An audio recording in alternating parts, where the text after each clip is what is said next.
Well, I'm out here in a small town today looking for dumps and see if I can get lucky. So far, you can see I got some modern stuff here, but that's not what I'm looking for. The older stuff should be around here somewhere, and I'm going to check it out. So here we go. I'm going to start out now. Well, my first significant find here is a Rexall store medicine. It looks pretty good, pretty much on the surface too. This area might have potential, so I'm gonna probe around and see what I can get. But so far, there you have it, Rexall. Now here's a weird one. Can you figure out what this is? I've got no idea. I really don't know what this could be. It's a bottle, but who knows? At any rate, I'm gonna keep going. There's a whole bunch of stuff here. There's this. What's this say? I don't even know.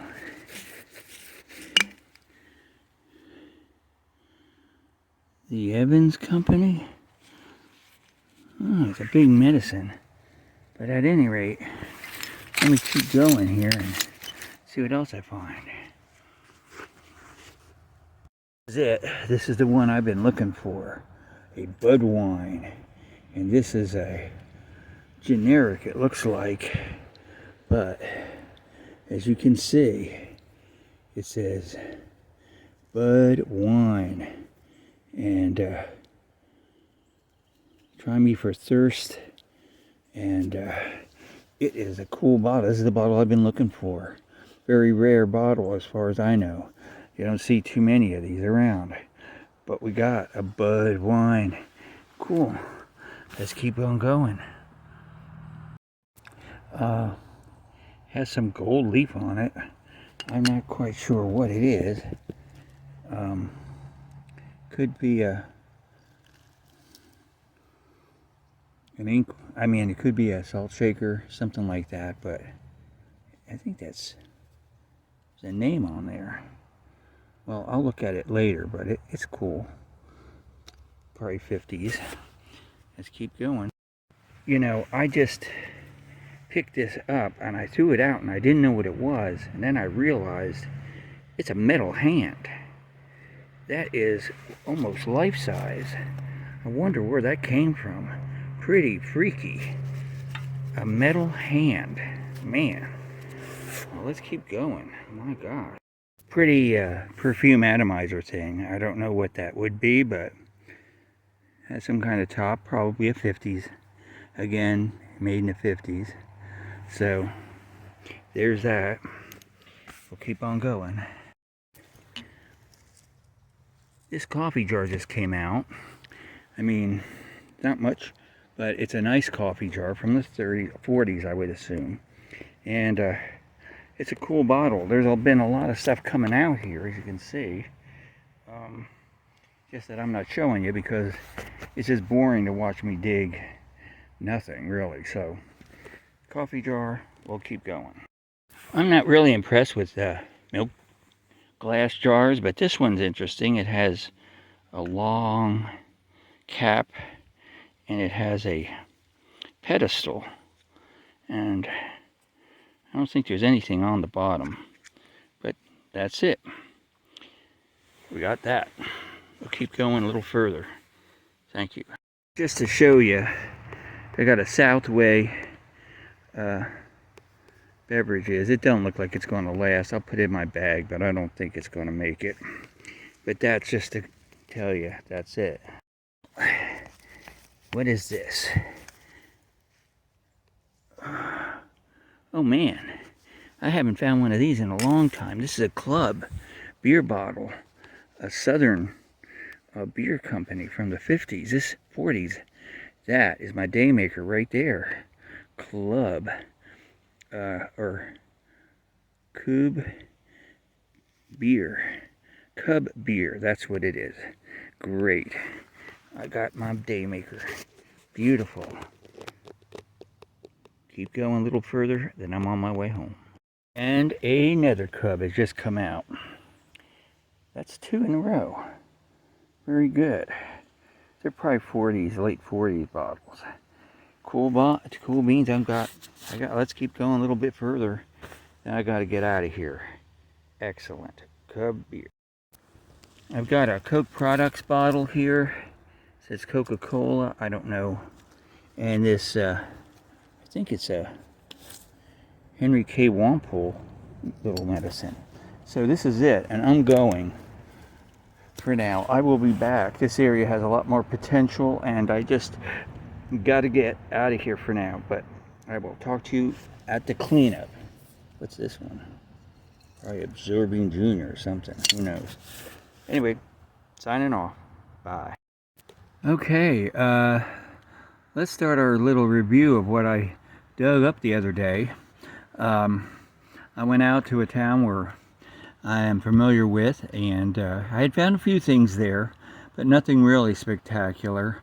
I decided to check out an area that I'd briefly looked at and didn't think much of it, but once digging in there, I realized it had a lot of potential. So let's go through the stuff that I found and review all of it.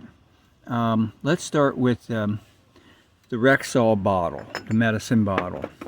Rexall is, if you've dug in 20s and 30s dumps, you will be familiar with this particular brand. Rexall was a big pharmaceutical co-op. What happened was a guy by the name of Leggett.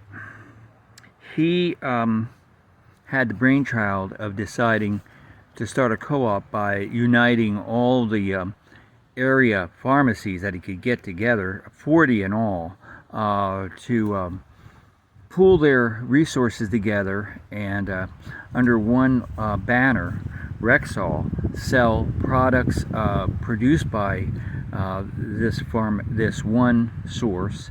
They were independent, the pharmacies, but they carried the Rexall brand products and were a big contributor to the spread of the franchise. And it was one of the first real largest franchises in the United States at the time. It started way back in 1903, and the formula for the remedies that started out was by a guy by the name of Elon Rhesus, I guess his name is. And then what happened was the Leggett got the opportunity to buy him out and decided to franchise the products through other pharmacies, independent pharmacies. So that's how this company started. And it was popular all the way up into 1980, where it sort of morphed into a different branches. It's still around, believe it or not. It went to from pharmaceuticals to health aids and vitamins. And one of the places that you can still find Rexall products is the Family Dollar. They bought the franchise or the name and produced vitamins through that. So this company was really popular in the 20s and 30s. And this bottle is, of course, from the actually this bottle is probably from 1919, 1920. It has a pinkish glow, which gives me the fact that it was probably made just before World War I. So this is a pretty cool little bottle. A different kind of oval. I forget the name of it, but there it is. And you'll find Rexalls around. They were pretty popular back in the day. The other one is a Henry K. Wampole. This guy has been around since the 1880s and 90s, and this is a very early Whitehall Tandem bottle. and it's a little sample, probably of cough medicine. That's what they were pretty well known for. Out of Philadelphia, Henry K. Wampole. He's pretty common, and they produced bottles all the way up into the 40s and the 50s. I think they went out. I'm not quite sure when they went out of business, but I think maybe the 60s or 70s. I'm not quite sure. These companies are they were, when they became so vast, really don't. There's not a lot of information unless they're still in business. What else? Let's go to the sodas, and the beers, which are the main show for me. Let's start with Sunny South. This was a popular beverage. The white of this ACL is gone, but the green has stayed on, and I guess it's salvageable. You got the cotton and Sunny South. It's a cool bottle, very heavy, and if the white paint stayed on it, it would have been a little bit more dramatic, but it's pretty good the way it is. And I didn't find much information on this. I haven't really looked too hard. I have found this bottle before in a larger size and a less better condition. The Coca-Cola products bottle. This bottle says Coca-Cola. If you look at it real close, and you can see it's Coca-Cola bottling. And what I believe this was an export during the war, World War II. These bottles were produced to be sent overseas, and this probably had ginger ale in it and not Coca-Cola, but it was bottled by the company, and very plain, as you can see, but it's one of the very few green bottles, soda bottles, that actually have any kind of embossing. And I date this to about 1940s or so. Now, Bud wine, or blood wine. This is a very famous Athens, Georgia product. It was produced back in 1906. So everything we're talking about today is from the 20th century, believe it or not, except for the Coke, but that bottle was made in the 20th century. The company goes into the 19th century, whereas blood wine started in 1906, and it was started by a guy called Harry Anderson, and it was a cherry soda, and therefore it followed its name, blood wine, and it became very popular. As a matter of fact, it spread from 1906 and all the way to the name changed to 1921. What happened was the Food and Drug Administration in 1917 caught up with Harry and did an analysis of his product and found that there was no wine in this soda. So there was it was also touted as a tonic, and they didn't find any really medical properties in this soda either. So what happened was he had to change the name from blood wine to Bud wine in 1921, and it stayed that way all the way up to the 1990s. Bud wine was still, and I think there's a flash meal of it. I think they still make it. They label a soda Bud wine, but I don't think it's the same product. This was really a big deal. They bottled all over the country, 26 states, I think, by the 20s. And this is a 1940s bottle, I'd say, but the date here on the bottle's actual design, they have one date, 1918, and then the other one is 1921. So the 1918 was probably the new design of the bottle. It probably still had blood wine in it, but well, maybe not. It probably was designed this way by that time, and it stayed this way all the way up until, I don't know. I don't know if this bottle goes back to the 50s. For sure, this is a 30s bottle, and it's really cool. One better, and it says things all over it, like, what does it say? Makes you glad, makes you glad, and you are thirsty.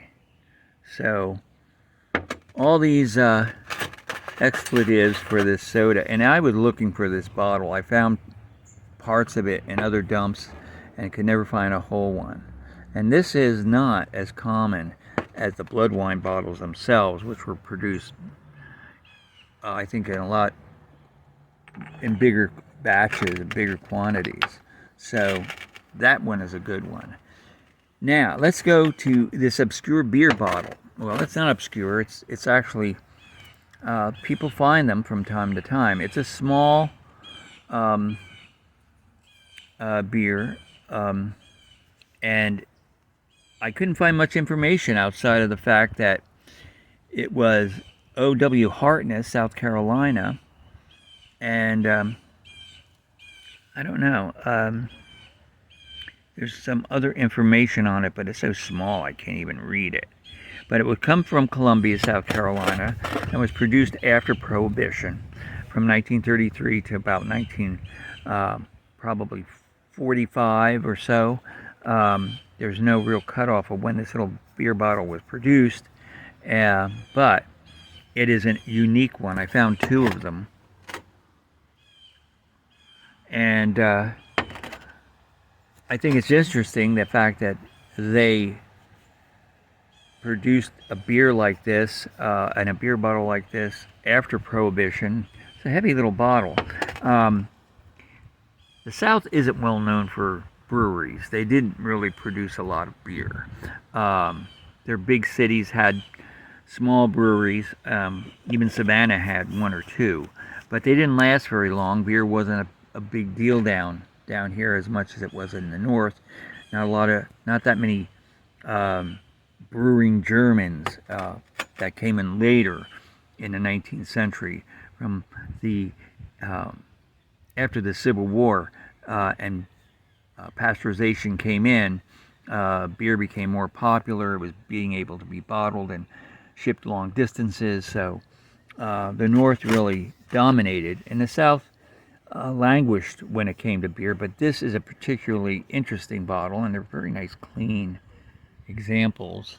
And this one here looks like it's I look at the date here, if I can find it. It looks like turn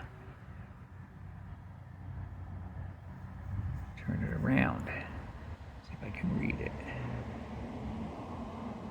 Well, it looks like there's a 30, it might be a 33, it might be this one here looks like a, gee whiz, 6. So is it a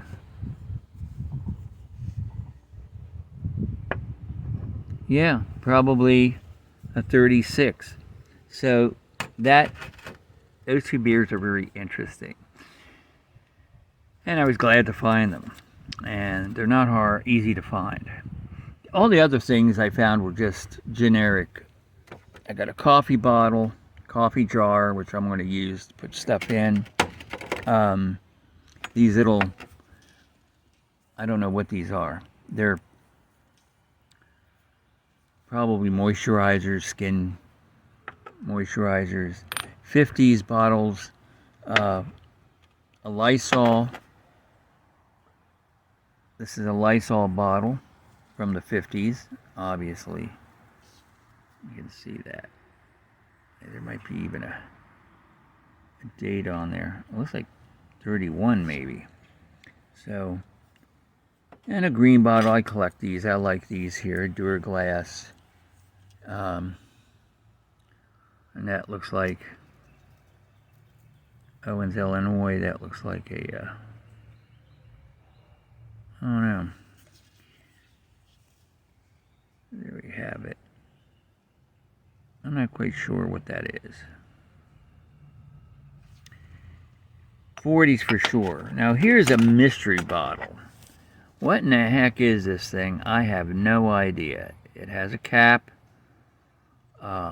It has an odd shape. It doesn't stand. Maybe when it was filled it did, but I really don't know why someone would have made a bottle like this. It's pretty odd. What went in it? There's something black was in there, and one of these, or a couple of these bottles look like they had been in a fire, or this one not. This wasn't put in this wasn't melted. This is made this way, so I have no idea what this bottle was. And speaking of oddities, I found this metal hand. Now I dug it up and threw it away and thought, well, it's just a hunk of metal. Then I realized when I was looking at it, it had an odd familiar shape, and you can see the fingernail there. What this came off of, I have no idea. There's where it was bolted onto something. I think it was part of a statue, maybe a fountain, and that's what's left of it. And pretty odd to find something like that in a household dump, but you never know what you're going to find in those places, and that's why I'm out there doing it. Anyway, that's my review. I hope you have a great day. I'm going to go out again next week and see what I can find. I might go back to this place and finish it off. It's just a small household dump, maybe 2 households at the most, and there might be more stuff in there. I'd like to get another bud wine if I could. So there you have it. Have a great day, and we'll talk to you later. Bye.